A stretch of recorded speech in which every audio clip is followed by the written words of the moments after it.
कल संध्या की चर्चा में कुछ बातें मैंने कही हैं, उस संबंध में स्पष्टीकरण के लिए कुछ प्रश्न आए। एक मित्र ने पूछा है कि यदि मां के पेट में पुरुष और स्त्री आत्मा के जन्म के लिए अवसर पैदा करते हैं, तो इसका अर्थ यह हुआ कि आत्माएं अलग अलग हैं और सर्वव्यापी आत्मा नहीं है। उन्होंने ये भी कहा है, पूछा है कि मैंने तो बहुत बार कहा है कि एक ही है सत्य, एक ही परमात्मा है, एक ही आत्मा है। फिर ये दोनों बातें तो कंट्राडिक्टरी, विरोधी मालूम पड़ती। ये दोनों बातें विरोधी नहीं हैं। परमात्मा तो एक ही है, आत्मा तो वस्तुतः एक ही है, लेकिन शरीर दो प्रकार के हैं। एक शरीर जिसे हम स्थूल शरीर कहते हैं, जो हमें दिखाई पड़ता है। एक शरीर जो सूक्ष्म शरीर है, जो हमें दिखाई नहीं पड़ता है। एक शरीर की जब मृत्यु होती है तो स्थूल शरीर तो गिर जाता है, लेकिन जो सूक्ष्म शरीर है, वो जो सटल बॉडी है, वो नहीं मरती है। आत्मा दो शरीरों के भीतर वास कर रही है, एक सूक्ष्म शरीर और एक स्थूल शरीर। मृत्यु के समय स्थूल शरीर गिर जाता है। ये जो मिट्टी पानी से बना हुआ शरीर है, ये जो हड्डी मांस मज्जा की देह है, ये गिर जाती है। फिर अत्यंत सूक्ष्म विचारों का, सूक्ष्म संवेदनाओं का, सूक्ष्म वाइब्रेशंस का शरीर शेष रह जाता है, सूक्ष्म तंतुओं का। वो तंतुओं से घिरा हुआ शरीर आत्मा के साथ फिर यात्रा शुरू करता है और नया जन्म फिर नए स्थूल शरीर में प्रवेश करता है। जब एक मां के पेट में नई आत्मा का प्रवेश होता है, तो उसका अर्थ है सूक्ष्म शरीर का प्रवेश। मृत्यु के समय सिर्फ स्थूल शरीर गिरता है, सूक्ष्म शरीर नहीं। लेकिन परम मृत्यु के समय, जिसे हम मोक्ष कहते हैं, उस परम मृत्यु के समय स्थूल शरीर के साथ ही सूक्ष्म शरीर भी गिर जाता है। फिर आत्मा का कोई जन्म नहीं होता, फिर वो आत्मा विराट में लीन हो जाती है। वो जो विराट में लीनता है, वो एक ही है, जैसे एक बूंद सागर में गिर जाती है। तीन बातें समझ लेनी जरूरी हैं। आत्मा का तत्व एक है। उस आत्मा के तत्व के संबंध में आकर दो तरह के शरीर सक्रिय होते हैं, एक सूक्ष्म शरीर और एक स्थूल शरीर। स्थूल शरीर से हम परिचित हैं, सूक्ष्म शरीर से योगी परिचित होता है। और योग के भी जो ऊपर उठ जाते हैं, वे उससे परिचित होते हैं जो आत्मा है। सामान्य आंखें देख पाती हैं इस शरीर को, योग दृष्टि, ध्यान देख पाता है सूक्ष्म शरीर को, लेकिन ध्यानातीत, बियॉन्ड योग, सूक्ष्म के भी पार, उसके भी आगे जो शेष रह जाता है, उसे तो समाधि में अनुभव होता है। ध्यान से भी जब व्यक्ति ऊपर उठ जाता है तो समाधि फलित होती है, और उस समाधि में जो अनुभव होता है वो परमात्मा का अनुभव है। साधारण मनुष्य का अनुभव शरीर का अनुभव है, साधारण योगी का अनुभव सूक्ष्म शरीर का अनुभव है, परम योगी का अनुभव परमात्मा का अनुभव है। परमात्मा एक है, सूक्ष्म शरीर अनंत है, स्थूल शरीर अनंत है। वो जो सूक्ष्म शरीर है वो है कॉजल बॉडी। वो जो सूक्ष्म शरीर है वही नए स्थूल शरीर ग्रहण करता है। हम यहां देख रहे हैं कि बहुत से बल्ब जले हुए हैं, विद्युत तो एक है, विद्युत बहुत नहीं है, वो ऊर्जा, वो शक्ति, वो एनर्जी एक है, लेकिन दो अलग बल्बों से वो प्रकट हो रही है। बल्ब का शरीर अलग अलग है, उसकी आत्मा एक है। हमारे भीतर से जो चेतना झांक रही है वो चेतना एक है, लेकिन उस चेतना के झांकने में दो उपकरणों का, दो व्हीकल्स का प्रयोग किया गया है। एक सूक्ष्म उपकरण है सूक्ष्म देह, दूसरा उपकरण है स्थूल देह। हमारा अनुभव स्थूल देह तक ही रुक जाता है। ये जो स्थूल देह तक रुक गया अनुभव है, यही मनुष्य के जीवन का सारा अंधकार और दुख है। लेकिन कुछ लोग सूक्ष्म शरीर पर भी रुक सकते हैं। जो लोग सूक्ष्म शरीरों पर रुक जाते हैं वो ऐसा कहेंगे कि आत्माएं अनंत हैं, लेकिन जो सूक्ष्म शरीर के भी आगे चले जाते हैं वो कहेंगे परमात्मा एक है, आत्मा एक है, ब्रह्म एक है। मेरी इन दोनों बातों में कोई विरोध नहीं। मैंने जो आत्मा के प्रवेश के लिए कहा उसका अर्थ है वो आत्मा जिसका भी सूक्ष्म शरीर गिर नहीं गया है। इसलिए हम कहते हैं जो आत्मा परम मुक्ति को उपलब्ध हो जाती है उसका जन्म मरण बंद हो जाता है। आत्मा का तो कोई जन्म मरण है ही नहीं, वो न तो कभी जन्मी है और न कभी मरेगी। वो जो सूक्ष्म शरीर है वो भी समाप्त हो जाने पर कोई जन्म मरण नहीं रह जाता है, क्योंकि सूक्ष्म शरीर ही कारण बनता है नए जन्मों का। सूक्ष्म शरीर का अर्थ है हमारे विचार, हमारी कामनाएं, हमारी वासनाएं, हमारी इच्छाएं, हमारे अनुभव, हमारा ज्ञान, इन सब का जो संग्रहीभूत, जो इंटीग्रेटेड सीड है, इन सब का जो बीज है वो हमारा सूक्ष्म शरीर है। वही हमें आगे की यात्राओं पर ले जाता है। लेकिन जिस मनुष्य के सारे विचार नष्ट हो गए, जिस मनुष्य की सारी वासनाएं क्षीण हो गईं, जिस मनुष्य की सारी इच्छाएं विलीन हो गईं, जिसके भीतर अब कोई भी इच्छा शेष ना रही, उस मनुष्य को जाने के लिए कोई जगह नहीं बचती, जाने का कोई कारण नहीं रह जाता, जन्म की कोई वजह नहीं रह जाती। रामकृष्ण के जीवन में एक अद्भुत घटना है। रामकृष्ण को जो लोग बहुत निकट से जानते थे उन सबको ये बात जान के अत्यंत कठिनाई होती थी कि रामकृष्ण जैसा परमहंस, रामकृष्ण जैसा समाधिस्थ व्यक्ति भोजन के संबंध में बहुत लोलुप था। रामकृष्ण भोजन के लिए बहुत आतुर होते थे और भोजन के लिए इतनी प्रतीक्षा करते थे कि कई बार उठ के चौके में पहुंच जाते और पूछते शारदा को, बहुत देर हो गई, क्या बन रहा है आज? ब्रह्म की चर्चा चलती और बीच में ब्रह्म चर्चा छोड़कर पहुंच जाते किचन में और पूछने लगते क्या बना है आज, और खोजने लगते। शारदा ने भी उन्हें कहा कि आप क्या करते हैं ऐसा? लोग क्या सोचते होंगे कि ब्रह्म की चर्चा छोड़कर एकदम अन्न की चर्चा पर आप उतर आते। रामकृष्ण हंसते और चुप रह जाते। उनके शिष्यों ने भी उन्हें बहुत बार कहा कि इससे बड़ी बदनामी होती।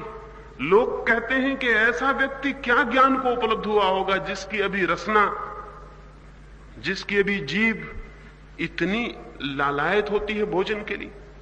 एक दिन शारदा ने बहुत कुछ भला बुरा कहा रामकृष्ण की पत्नी ने, तो रामकृष्ण ने कहा कि तुझे पागल पता नहीं,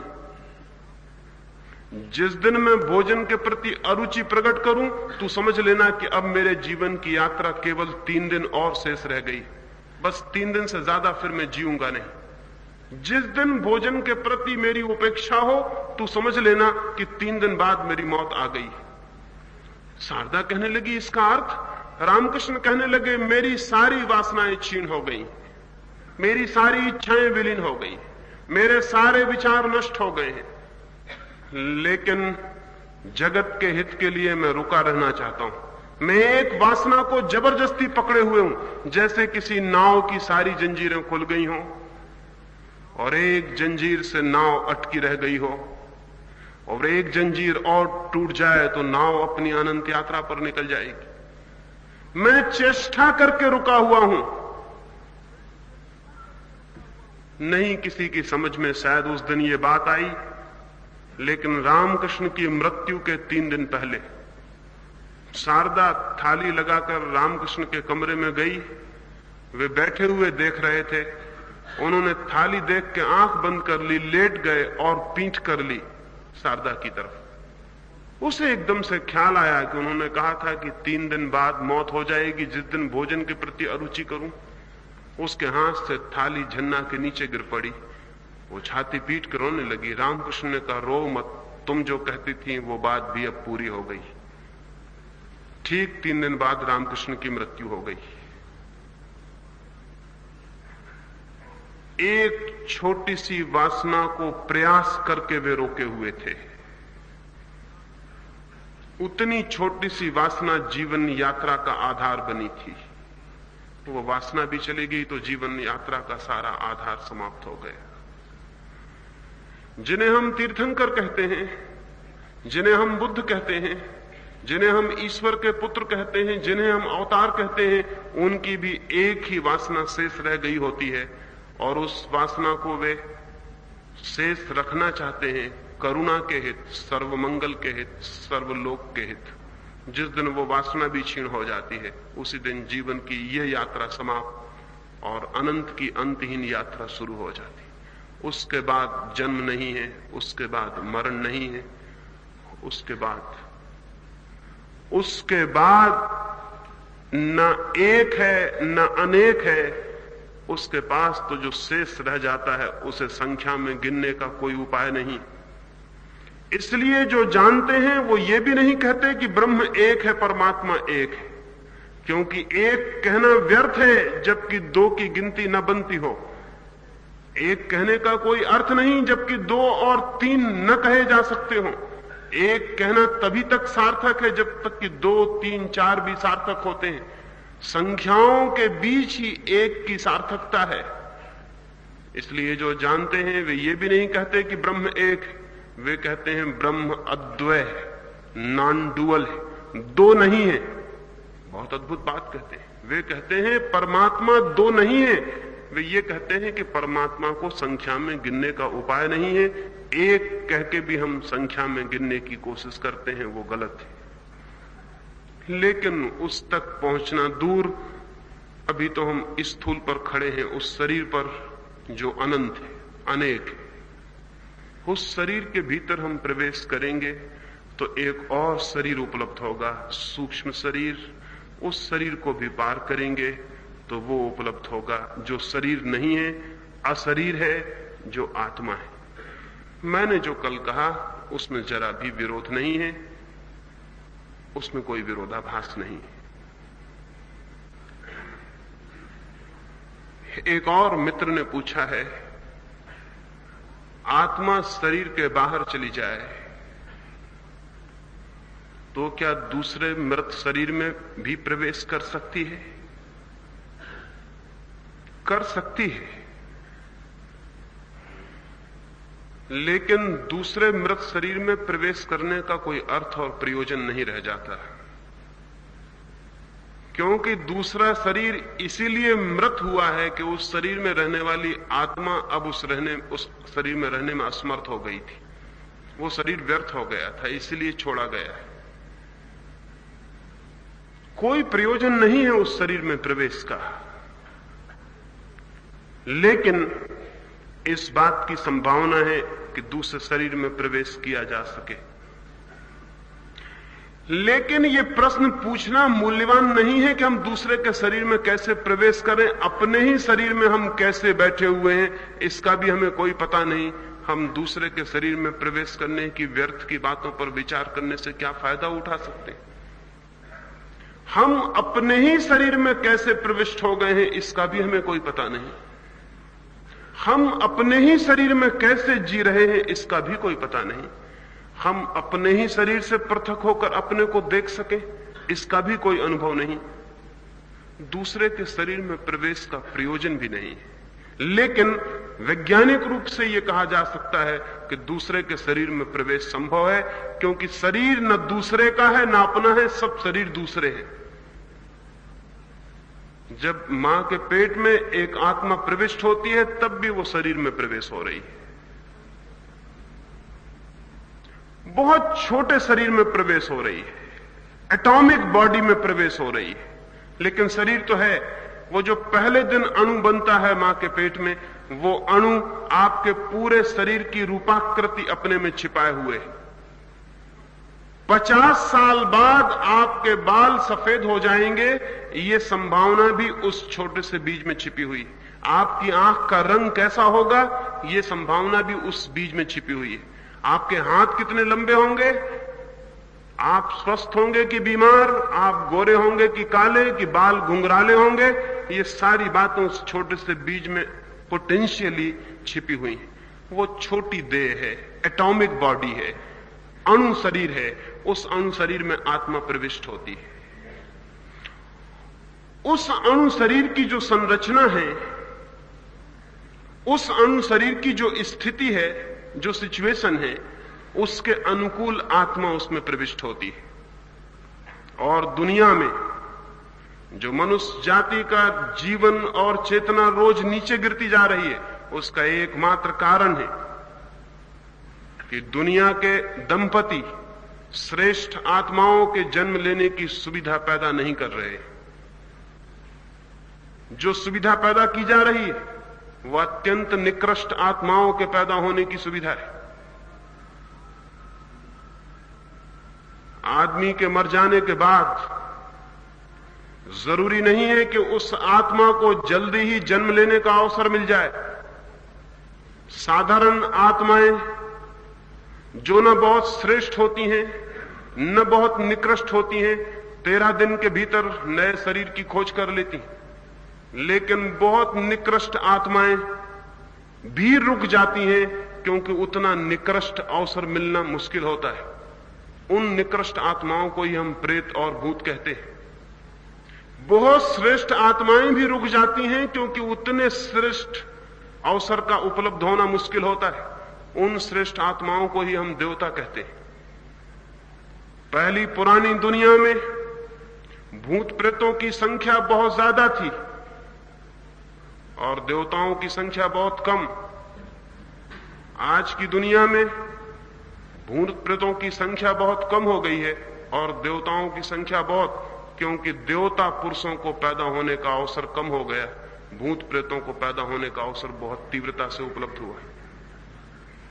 तो जो भूत प्रेत रुके रह जाते थे मनुष्य के भीतर प्रवेश करने से, वे सारे के सारे मनुष्य जाति में प्रविष्ट हो गए। इसीलिए आज भूत प्रेत का दर्शन मुश्किल हो गया है, क्योंकि उसके दर्शन की कोई जरूरत नहीं। आप आदमी को ही देख लें और उसका दर्शन हो जाता है।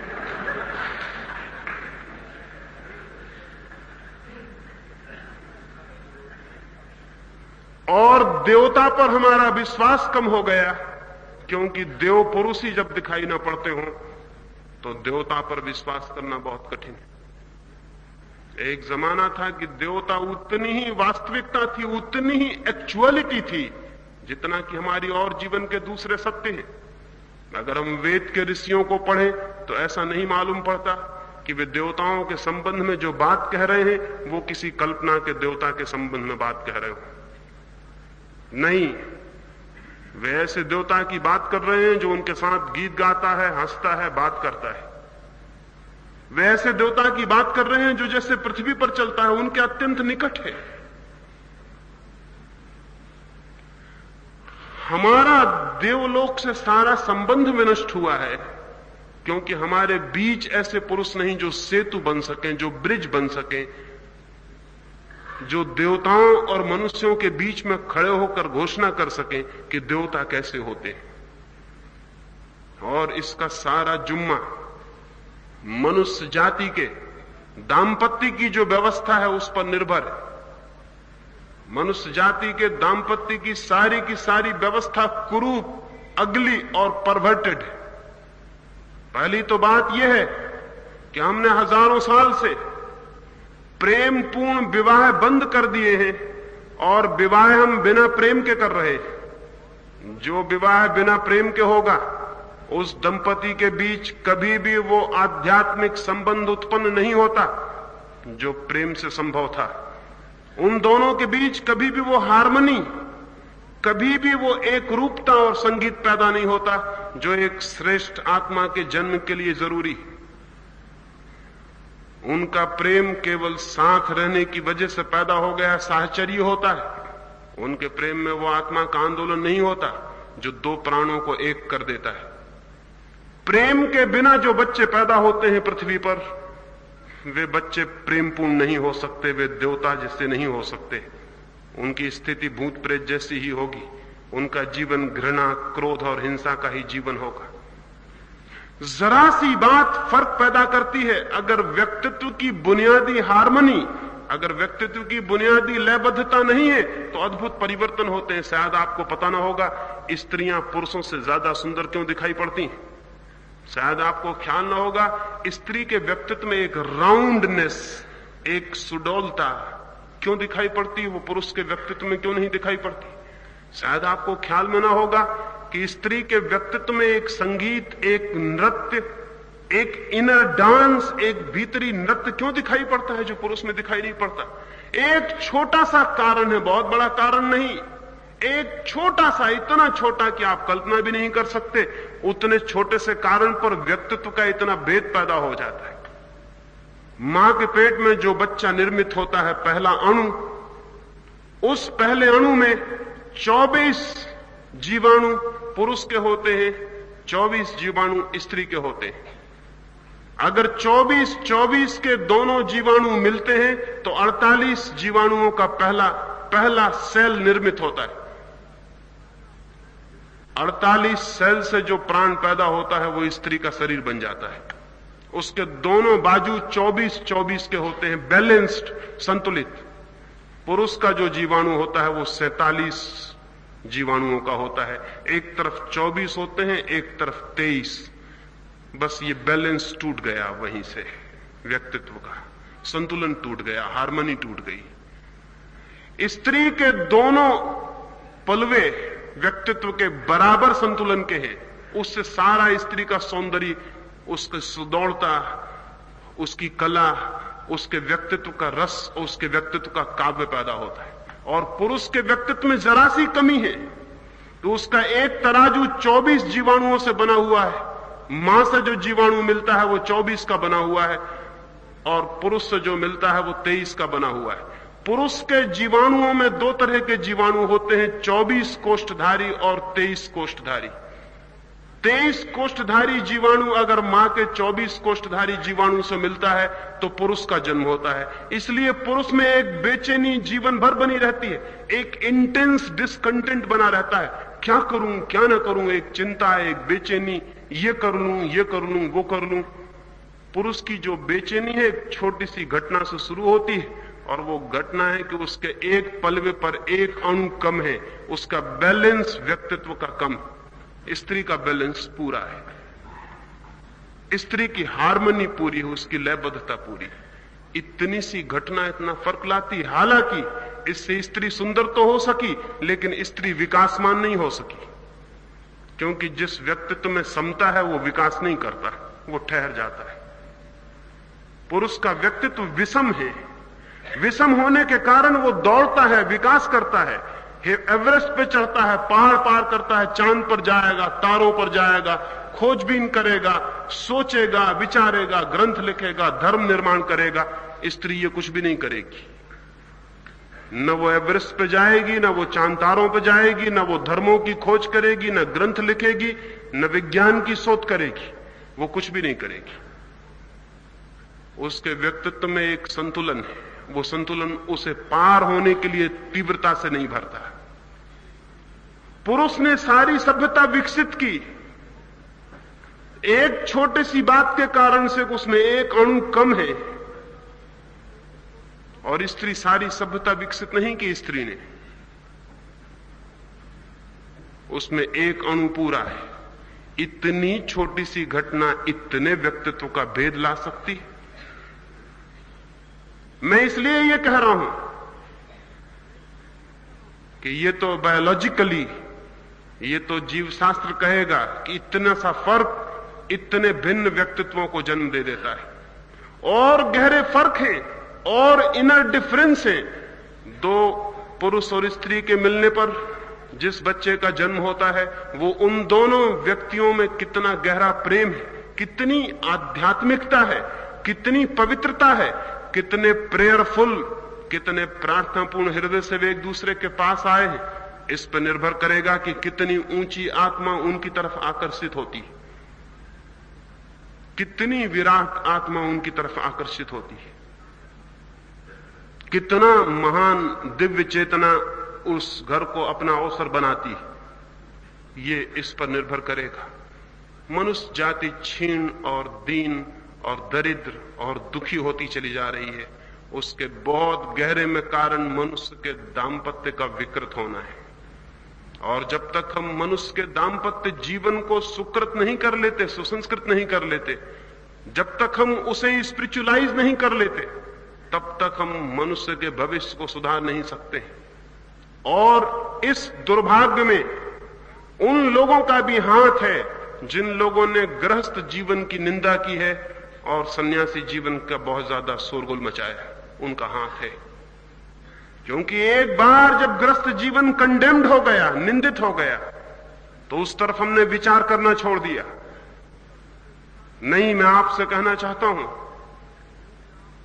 सन्यास के रास्ते से बहुत थोड़े से लोग ही परमात्मा तक पहुंच सकते हैं। बहुत थोड़े से लोग, कुछ विशिष्ट तरह के लोग, कुछ अत्यंत भिन्न तरह के लोग सन्यास के रास्ते से परमात्मा तक पहुंचते हैं।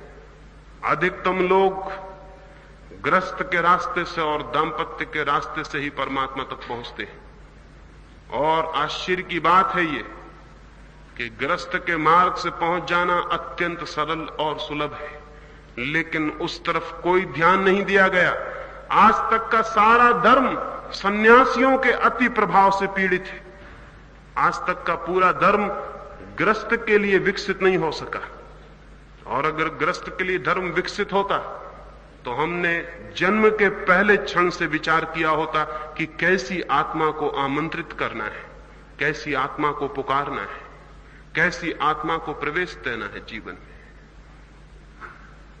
अगर धर्म की ठीक ठीक शिक्षा हो सके और एक एक व्यक्ति को अगर धर्म की दिशा में ठीक विचार, कल्पना और भावना दी जा सके, तो 20 वर्षों में आने वाली मनुष्य की पीढ़ी को बिल्कुल नया बनाया जा सकता है। वो आदमी पापी है जो आदमी आने वाली आत्मा के लिए प्रेमपूर्ण निमंत्रण भेजे बिना भोग में उतरता है।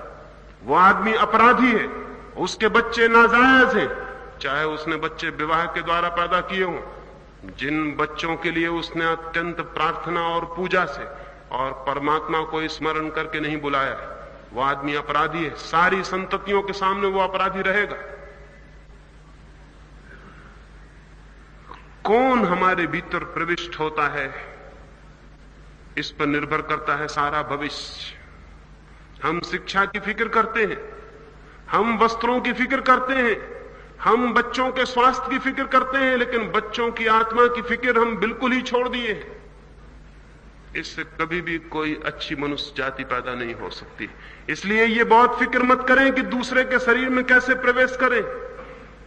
इस बात की फिक्र करें कि आप इस शरीर में ही कैसे प्रवेश कर गए। इस संबंध में भी एक मित्र ने पूछा है कि क्या हम अपने अतीत जन्मों को जान सकते हैं? निश्चित ही जान सकते हैं, लेकिन अभी तो आप इस जन्म को भी नहीं जानते। अतीत के जन्मों को जानना तो फिर बहुत कठिन है।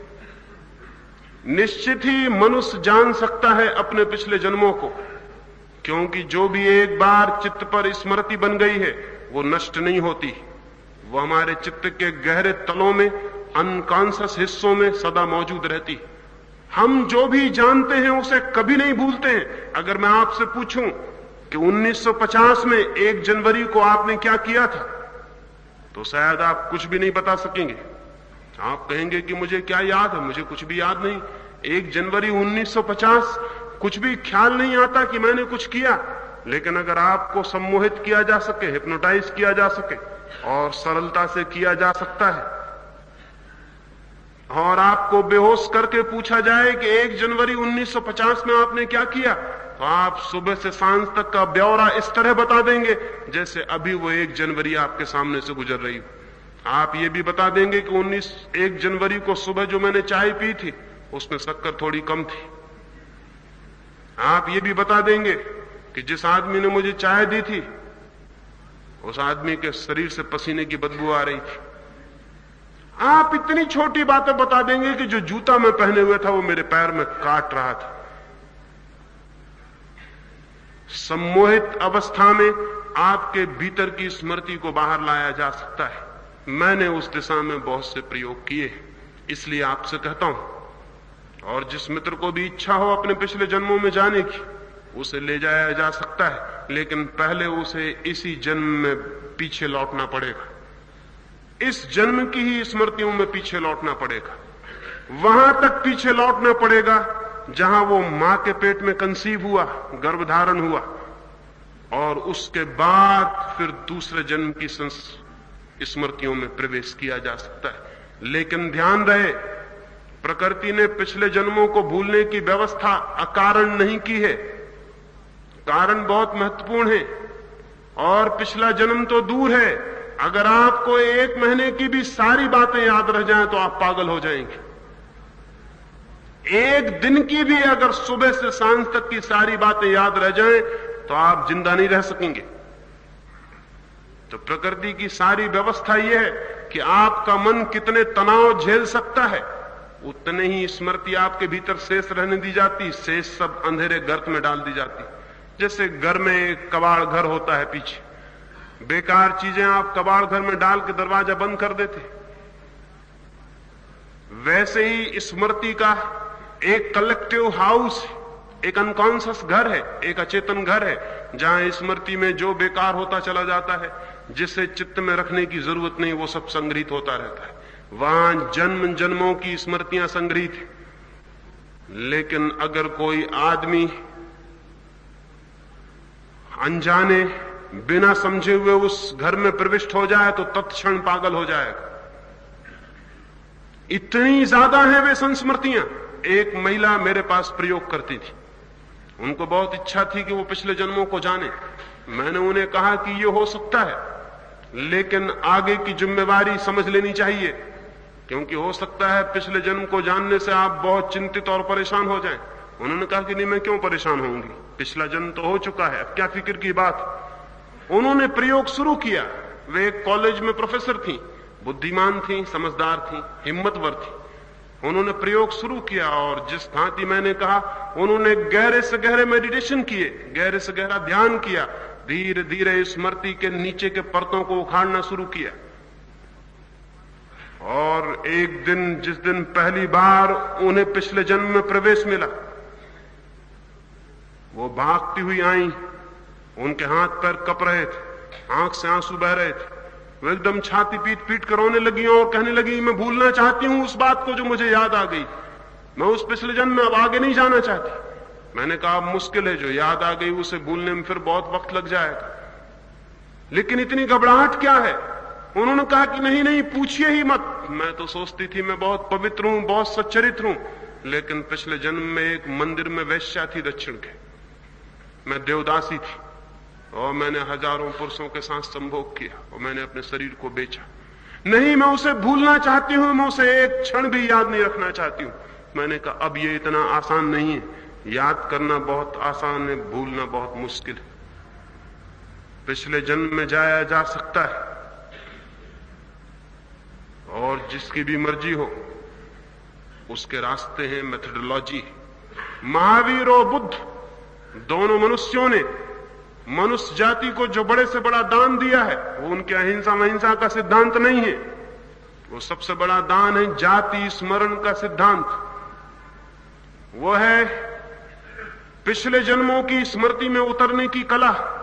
महावीर और बुद्ध दोनों ही पहले आदमी हैं पृथ्वी पर जिन्होंने प्रत्येक साधक के लिए यह कहा कि तब तक तुम आत्मा से परिचित नहीं हो सकोगे जब तक तुम पिछले जन्मों में नहीं उतरते हो। और उन्होंने प्रत्येक साधक को पिछले जन्म में ले जाने की फिक्र की।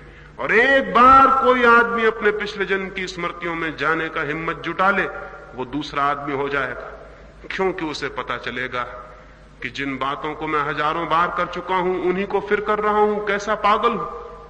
कितनी बार मैंने संपत्ति इकट्ठी की है, कितनी बार मैंने करोड़ों के अंबार लगा दिए, कितने बार मैंने महल खड़े कर चुका हूं, कितनी बार इज्जत और शान और पद और कितनी बार दिल्ली के सिंहासनों की यात्रा कर ली है, कितनी बार, कितनी अनंत बार, और फिर मैं वही कर रहा हूं। और हर बार वो यात्रा असफल हो गई, वो यात्रा इस बार भी असफल हो जाएगी। तत्क्षण उसकी संपत्ति की दौड़ बंद हो जाएगी, तत्क्षण उसके पदों का मोह नष्ट हो जाएगा। वह आदमी जानेगा मैंने हजारों हजारों वर्षों में कितनी स्त्रियां भोगी, स्त्री जानेगी कि मैंने हजारों हजारों वर्षों में कितने पुरुष भोगे, और न किसी पुरुष से तृप्ति मिली और न किसी स्त्री से तृप्ति मिली। और अब भी मैं यही सोच रहा हूं कि इस स्त्री को भोगूं, उस स्त्री को भोगूं, इस पुरुष को भोगूं, उस पुरुष को भोगूं। ये करोड़ बार हो चुका है। एक बार स्मरण आ जाए इसका तो फिर ये दोबारा नहीं हो सकता, क्योंकि इतनी बार जब हम कर चुके हों और कोई फल न पाया हो तो फिर आगे उसे दोहराए जाने का कोई उपाय नहीं, कोई अर्थ नहीं है। बुद्ध और महावीर दोनों ने जाति स्मरण के गहरे प्रयोग किए, स्मृति के, अतीत जन्मों की स्मृति के। और जो साधक एक बार उस स्मृति से गुजर गया वो आदमी दूसरा हो गया, ट्रांसफॉर्म्ड हो गया, बदल गया। जिन मित्र ने पूछा है मैं उनको जरूर कहूंगा कि अगर उनकी इच्छा हो तो उन्हें पिछली स्मृति में ले जाया जा सकता है, लेकिन बहुत सोच समझ के ही उस प्रयोग में जाया जा सकता है। इस जिंदगी की चिंताएं ही काफी हैं, इस जिंदगी की परेशानियां ही बहुत हैं। इस जिंदगी को भूलने के लिए आदमी शराब पीता है, सिनेमा देखता है, ताश खेलता है, जुआ खेलता है। इस जिंदगी को भी भूलने के लिए, दिन भर को भूलने के लिए रात शराब पी लेता है। जो आदमी आज के दिन भर को याद नहीं रख सकता, इतना साहस नहीं है कि जिंदगी को फेस कर ले, वह आदमी कैसे पिछले जन्मों को याद करने की हिम्मत जुटा पाएगा?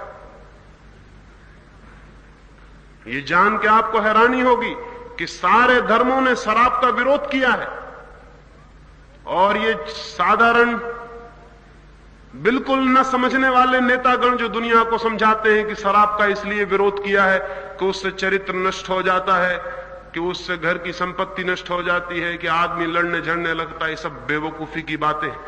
धर्मों ने शराब का विरोध सिर्फ इसलिए किया है कि जो आदमी शराब पीता है वो अपने को भुलाने का उपाय कर रहा है, और जो आदमी अपने को भुलाने का उपाय कर रहा है वो अपनी आत्मा से कभी भी परिचित नहीं हो सकता, क्योंकि आत्मा से परिचित होने के लिए तो अपने को जानने का उपाय करना है।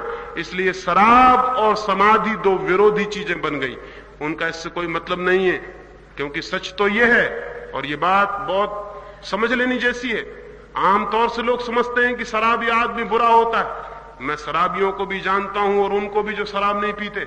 मैंने आज तक हजारों अनुभव में यह पाया है कि शराब पीने वाला न पीने वाले से कई अर्थों में अच्छा होता है। मैंने शराब पीने वाले में जितनी दया देखी और करुणा, उतनी मैंने गैर शराब पीने वाले में नहीं देखी। मैंने शराब पीने वाले में जितनी विनम्रता देखी, जितनी ह्यूमिलिटी, उतने मैंने शराब नहीं पीने वाले में नहीं देखी। जितनी अकड़ मैंने देखी नहीं शराब पीने वाले में, उतनी अकड़ शराब पीने वाले में दिखाई नहीं पड़ी। लेकिन इन सारी बातों से नहीं किया है विरोध धर्म ने। और ये जो साधारण नेतागण समझाते फिरते हैं कि इसलिए विरोध किया है, इसलिए विरोध नहीं किया। विरोध किया है इसलिए कि जो आदमी अपने को भूलने का उपाय करता है, वो आदमी अपने साहस को छोड़ रहा है याद करने के, रिमेंबरिंग के, स्मृति के। और जो आदमी इसी जन्म को भूलने की फिक्र में लगा है, वो पिछले जन्मों को याद कैसे कर सकेगा? और जो पिछले जन्मों को याद नहीं कर सकता, वो इस जन्म को बदलेगा कैसे? फिर एक अंधा रिपीटिशन चलता रहेगा। जो हमने बार बार किया है वही हम बार बार करते चले जाएंगे। अंतहीन है ये प्रक्रिया। और जब तक हमें स्मरण नहीं होगा, हम बार बार जन्मेंगे और उन्हीं बेवकूफियों को बार बार करेंगे जिन्हें हमने बार बार किया। और इसका कोई अंत नहीं। इस बोर्डम का, इस श्रृंखला का कोई अंत नहीं है, क्योंकि बार बार हम फिर मर जाएंगे, फिर भूल जाएंगे, फिर वही शुरू हो जाएगा। एक सर्कल की तरह, कोल्हू के बैल की तरह हम घूमते रहेंगे। जिन लोगों ने इस जीवन को संसार कहा, संसार का आप मतलब समझते हैं? संसार का मतलब व्हील, एक घूमता हुआ चक्का, जिसमें स्पोक जो हैं, आरे जो हैं, वो फिर ऊपर चले जाते हैं, फिर नीचे आ जाते हैं, फिर ऊपर चले जाते हैं, फिर नीचे आ जाते हैं। वो जो हिंदुस्तान के राष्ट्रीय ध्वज पर व्हील बना हुआ है, वो पता नहीं हिंदुस्तान के सोचने समझने वालों ने किस वजह से वहां रख दिया। शायद उनको पता नहीं है, उन्हें मालूम क्या सोचते होंगे। अशोक ने उस चक्र को इसीलिए खुदवाया था अपने स्तूपों पर, ताकि आदमी को पता रहे कि जिंदगी एक घूमता हुआ चक्का है, कोलू का बैल, उसमें हर चीज फिर घूम के वहीं आ जाती, फिर घूमनी शुरू हो जाती। वो जो व्हील है संसार का प्रतीक है, वो व्हील किसी विजय यात्रा का प्रतीक नहीं है, वो जिंदगी के रोज रोज हार जाने का प्रतीक है। वो इस बात का प्रतीक है कि जिंदगी जो है वो एक रिपीटेटिव बोर्डम, वो बार बार दोहर जाने वाला चक्का है, लेकिन हर बार हम भूल जाते हैं, इसलिए दोबारा फिर बड़े रसलीन होकर दोहराने लगते हैं। एक युवक एक युवती की तरफ बढ़ रहा हो प्रेम करने को, उसे पता नहीं कि वो कितनी बार बढ़ चुका है, कितनी युवतियों के पीछे दौड़ चुका है, लेकिन अब वो फिर बढ़ रहा है और सोचता है कि जिंदगी में पहली दफा ये घटना घट रही है, ये अद्भुत घटना, ये अद्भुत घटना बहुत दफे घट चुकी है।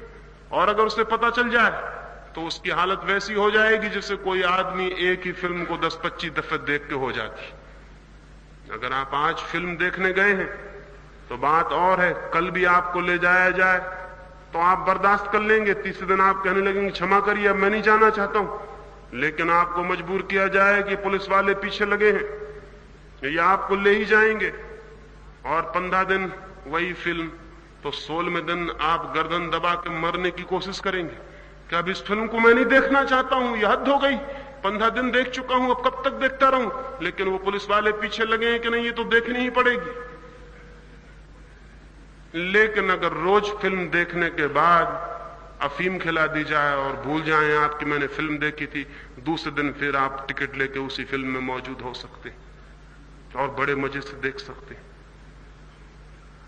आदमी हर बार जब शरीर को बदलता है तब उस शरीर में संजोई गई स्मृतियों का द्वार क्लोज हो जाता है, बंद हो जाता है, फिर नया खेल शुरू हो जाता है, फिर वही खेल, फिर वही बात, फिर सब वही जो बहुत बार हो चुका है। जाति स्मरण से ये स्मरण आता है कि ये तो बहुत बार हो चुका, ये कहानी तो बहुत बार देख चुके, ये गीत तो बहुत बार गाए जा चुके, ये तो बर्दाश्त के बाहर हो गई है बात।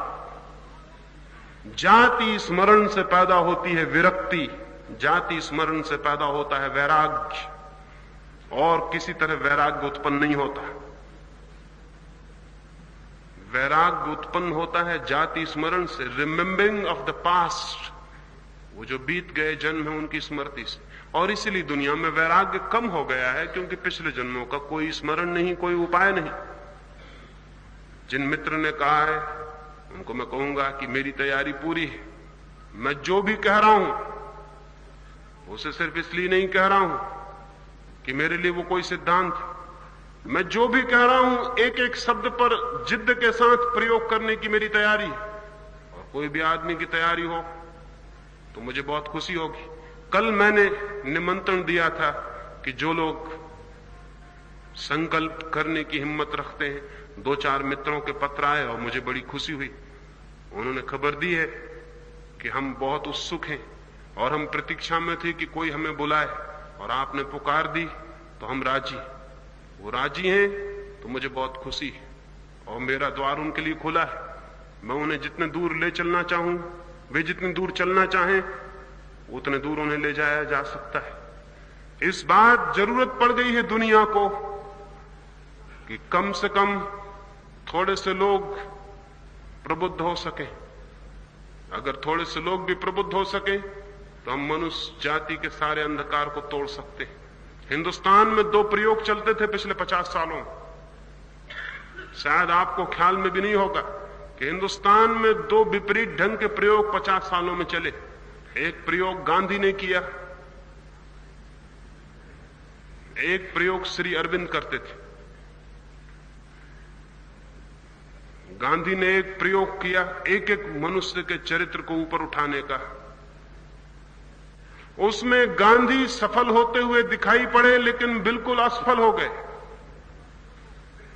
और गांधी के पीछे जिन लोगों को गांधी ने सोचा था कि इनका चरित्र मैंने उठा लिया, वे बिल्कुल मिट्टी के पुतले साबित हुए। जरा सा पानी गिरा और सब रंग रोगन बह गया। 20 साल में उनका रंग रोगन बह गया, वो हम सब देख रहे। दिल्ली में उनके नंगे शरीर खड़े हुए, उनका सब रंग रोगन बह गया। कहीं कोई रंग रोगन नहीं है।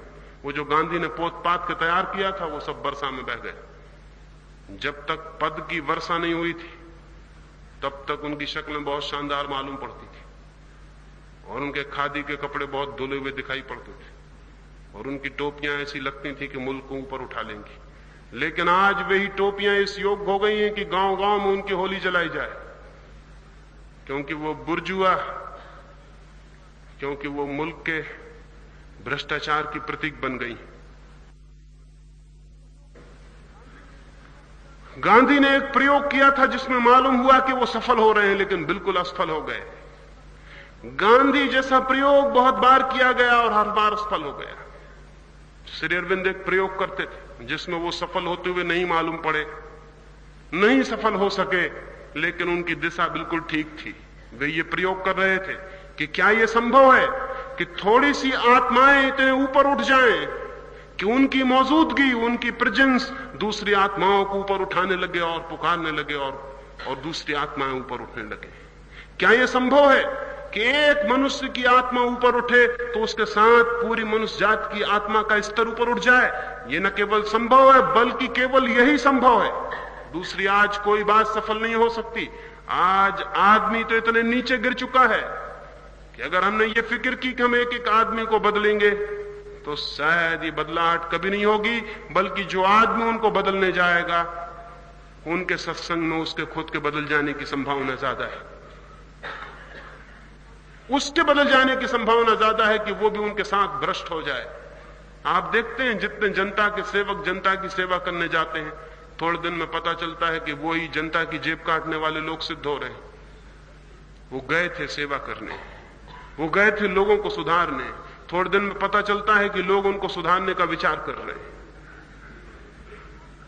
नहीं, ये नहीं हो सकता। दुनिया का मनुष्य जाति की चेतना का इतिहास यह कहता है कि दुनिया की चेतना किन्हीं कालों में एकदम ऊपर उठ गई। आपको शायद अंदाज ना हो, 2500 वर्ष पहले हिंदुस्तान में बुद्ध हुए, महावीर हुए, प्रकुद्ध कात्यायन हुआ, मखली गोसाल हुआ, संजय बेलटीपुत्र हुआ, यूनान में सुकरात हुआ, प्लेटो हुआ, अरस्तु हुआ, प्लेटिनस हुआ, चीन में लाओत्से हुआ, कन्फ्यूशस हुआ, च्वांगत्से हुआ। 2500 साल पहले सारी दुनिया में कुछ 10-15 लोग इतनी कीमत के हुए कि उन 100 वर्षों में दुनिया की चेतना एकदम आकाश छूने लगी। सारी दुनिया का स्वर्ण युग आ गया, ऐसा मालूम हुआ। इतनी प्रखर आत्मा मनुष्य की कभी प्रकट नहीं हुई थी। महावीर के साथ 50,000 लोग दियों की तरह जल गए और गांव गांव घूमने लगे। बुद्ध के साथ हजारों भिक्षु खड़े हो गए और उनकी रोशनी और उनकी ज्योति गांव गांव को जगाने लगी। जिस गांव में बुद्ध अपने 10,000 भिक्षुओं को लेकर पहुंच जाते, 3 दिन के भीतर उस गांव की हवा के अणु बदल जाते। जिस गांव में वे 10,000 भिक्षु बैठ जाते, जिस गांव में वे 10,000 भिक्षु प्रार्थना करने लगते, उस गांव से जैसे अंधकार मिट जाता, जैसे उस गांव में प्रार्थना छा जाती, जैसे उस गांव के हृदय में कुछ फूल खिलने लगते जो कभी नहीं खिले थे। कुछ थोड़े से लोग उठे ऊपर और उनके साथ ही नीचे के लोगों की आंखें ऊपर उठी। नीचे के लोगों की आंखें तभी ऊपर उठती हैं जब ऊपर देखने जैसा कुछ हो। ऊपर देखने जैसा कुछ भी नहीं है, नीचे देखने जैसा बहुत कुछ है। जो आदमी जितने नीचे उतर जाता उतना बड़ा मकान बना लेता, जो आदमी जितना नीचे उतर जाता है उतनी बड़ी तिजोरी बना लेता, जो आदमी जितने नीचे उतर जाता है उतनी बढ़िया कैडिलैक खरीद लाता है। तो नीचे देखने जैसा बहुत कुछ है। दिल्ली बिल्कुल गड्ढे में बस गई है, बिल्कुल नीचे। वहां नीचे देखो, पाताल में तो दिल्ली है। तो जिसको भी दिल्ली में पहुंचना हो उसको पाताल में उतरना चाहिए, नीचे नीचे नीचे उतरते जाना चाहिए। ऊपर देखने जैसा कुछ भी नहीं है, किसकी तरफ देखो, कौन है ऊपर? और इससे बड़ा दुर्भाग्य क्या हो सकता है कि ऊपर देखने जैसी आत्माएं नहीं है, जिनकी तरफ देखकर प्राणों में आकर्षण उठता है, जिनकी तरफ देखकर प्राणों में पुकार उठती, जिनकी तरफ देखकर प्राण धिक्कारने लगते हैं अपने को कि ये दिया तो मैं भी हो सकता था, ये फूल तो मेरे भीतर भी खिल सकते थे, ये गीत तो मैं भी गा सकता था, ये बुद्ध और ये महावीर और ये कृष्ण और क्राइस्ट तो मैं भी हो सकता था। एक बार ये ख्याल आ जाए कि मैं भी हो सकता था ये, लेकिन कोई हो तो जिससे देख के ये ख्याल आ जाए, तो प्राण ऊपर की यात्रा शुरू कर देते हैं। और स्मरण रहे कि प्राण हमेशा यात्रा करते हैं, अगर ऊपर की नहीं करते तो नीचे की करते हैं, प्राण रुकते कभी नहीं है। या तो ऊपर जाएंगे या नीचे, रुकाव जैसी कोई चीज नहीं है, ठहराव जैसी कोई चीज नहीं है, स्टेशन जैसी कोई जगह नहीं है चेतना के जगत में कि जहां आप रुक जाएं और विश्राम कर लें, या ऊपर या नीचे। जीवन प्रतिक्षण गतिमान है, ऊपर की तरफ चेतनाएं खड़ी करनी। मैं एक सारी दुनिया में एक आंदोलन चाहता हूं, बहुत ज्यादा लोगों का नहीं, थोड़े से हिम्मतवर लोगों का जो प्रयोग करने को राजी हों। अगर 100 लोग हिंदुस्तान में प्रयोग करने को राजी हों और 100 लोग कष्ट कर लें इस बात को कि हम आत्मा को उन ऊंचाइयों तक ले जाएंगे जहां तक आदमी का जाना संभव है, 20 वर्ष में हिंदुस्तान की पूरी शक्ल बदल सकती। विवेकानंद ने मरते वक्त कहा था कि मैं पुकारता रहा 100 लोगों को कि 100 लोग आ जाओ, लेकिन वे 100 लोग नहीं आए और मैं हारा हुआ मर रहा हूं। सिर्फ 100 लोग आ जाते तो मैं पूरे देश को बदल देता, लेकिन विवेकानंद पुकारते रहे, 100 लोग नहीं आए। अब मैंने ये तय किया है कि मैं पुकारूंगा नहीं, गांव गांव खोजूंगा, आंख आंख में झांकूंगा कि वो कौन आदमी, जिस आदमी को अगर पुकारने से नहीं आता तो खींच के लाना पड़ेगा। अगर 100 लोगों को भी लाया जा सके तो मैं आपको विश्वास दिलाता हूं कि 100 लोगों की उठती हुई आत्माएं एक एवरेस्ट की तरह, एक गौरी शंकर की तरह खड़ी हो जाएंगे, पूरे मुल्क के प्राण उस यात्रा पर आगे बढ़ सकते हैं। तो जिन मित्रों को मेरी चुनौती ठीक लगती हो और जिनको साहस और बल मालूम पड़ता हो कि जाने की हिम्मत है उस रास्ते पर जो बहुत अनजान है, जो बहुत अपरिचित है, उस रास्ते पर, उस समुद्र में जिसका कोई नक्शा नहीं है हमारे पास, तो उसमें जाने की जिसकी भी हिम्मत हो, जिसका भी साहस हो, उसे समझ लेना चाहिए कि उसमें इतनी हिम्मत और साहस सिर्फ इसलिए है कि बहुत गहरे में परमात्मा ने उसको पुकारा होगा, नहीं तो इतना साहस और इतनी हिम्मत नहीं हो सकती थी। मिस्र में कहा जाता था कि जब कोई परमात्मा को पुकारता है तो उसे जानना चाहिए कि उसके बहुत पहले परमात्मा ने उसे पुकार लिया होगा, अन्यथा पुकार ही पैदा नहीं होती। तो जिनके भीतर भी पुकार है उनके ऊपर एक बड़ा दायित्व है आज जगत के लिए। आज तो जगत के कोने कोने में जाके कहने की ये बात है कि कुछ थोड़े से लोग बाहर निकल आए और सारे जीवन को समर्पित कर दें ऊंचाइयां अनुभव करने के लिए। जीवन के सारे सत्य, जीवन के आज तक के सारे अनुभव असत्य हुए जा रहे हैं। जीवन के आज तक की जितनी ऊंचाइयां थी जो छुई गई थी वो सब काल्पनिक हुई जा रही हैं, पुराण कथाएं हुई जा रही हैं। 100-200 वर्ष बाद बच्चे इंकार कर देंगे कि बुद्ध और महावीर और क्राइस्ट जैसे लोग नहीं हुए, ये सब कहानियां हैं। एक आदमी ने तो पश्चिम में एक किताब लिखी और उसने लिखा है कि क्राइस्ट जैसा आदमी कभी नहीं हुआ। ये सिर्फ एक पुराना ड्रामा है जो धीरे धीरे लोग भूल गए कि ड्रामा है और लोग समझ ले कि हिस्ट्री। अभी हम रामलीला खेलते हैं, हम समझते हैं राम कभी हुए और इसलिए हम रामलीला खेलते हैं। 100 वर्ष बाद बच्चे कहेंगे कि रामलीला खेली जाती रही और लोगों को भ्रम पैदा हो गया कि राम कभी हुए।